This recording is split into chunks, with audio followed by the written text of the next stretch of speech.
The man once hunted with a $10 million bounty on his head by the US is now being welcomed with a red carpet by President Trump, who once vowed to crush terrorists. He is the president of post-Assad Syria, Ahmed al-Sharaa. The man Washington called a jihadist is now Trump's newest partner. A handshake that rewrites decades of US policy. A summit that smells less like diplomacy and more like strategy. But what is Trump really after? A stable Syria or a slice of its reconstruction riches? And why, days before this high-stakes meeting, did Trump quietly host 5 Central Asian leaders in Washington, all sitting atop mountains of rare earth and uranium? Is this about peace, power, or profit? Or is it all part of one grand Trump deal? So what game is Donald Trump really playing in Syria and Central Asia? Hello and welcome. You're watching Statecraft with me, Geeta Mohan.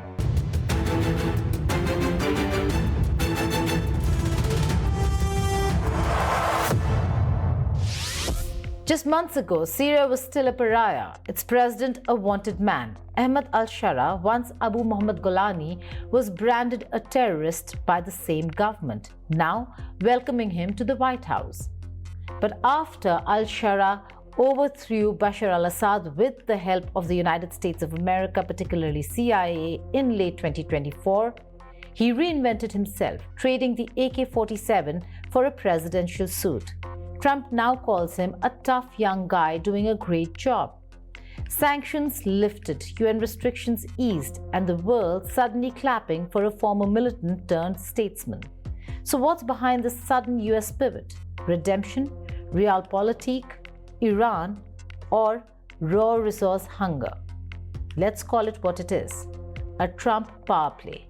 Because every time the world thinks Trump has flipped the script, he's really writing a new one. In May 2025, Trump met al-Sharaa for the first time in Riyadh. Cameras flashed. Trump called him strong, young, and attractive, the language of admiration, not accusation. Sanctions began to melt away. The US delisted HTS from its terrorist registry by July. In November, Trump prepared for the ultimate spectacle, a White House welcome for the same man once branded America's enemy. The symbolism is seismic. For the first time ever, a Syrian leader would step foot inside the Oval Office, not as a threat, but as a partner. The meeting was billed as a new dawn, reconstruction deals, counter-Islamic State or ISIS collaboration, and even whispers of bringing Syria into the Abraham Accords. But beneath the ceremony lies a harder question. What is Trump really buying? Trump's critics say it's about oil, and there's some truth to that. For decades, Syria's northeastern oil fields were battleground prizes, first for IS, that's Islamic State, then for US-backed militias. But the equation has changed. With Assad gone, sanctions lifted, and General License 25 signed, American companies like Baker Hughes are eyeing Syria's energy sector not as spoils of war, but as assets of recovery. Billions in reconstruction contracts now dangle over the desert, pipelines, refineries, and power grids waiting for investment. Trump's new Syria policy isn't about occupying oil fields, it's about owning the future of them, legally, lucratively, and under the banner of peace.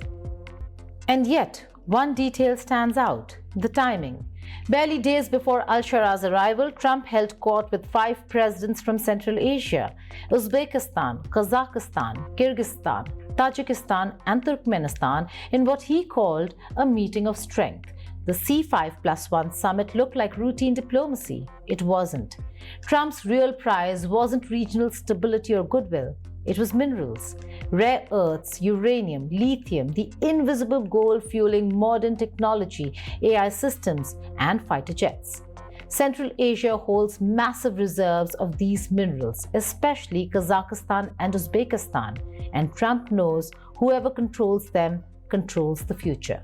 Trump boasted, "I understand its importance." Trump is building what looks like a mineral alliance, from oil in Syria to rare earths in Kazakhstan, a network designed to bypass China and outmaneuver Russia.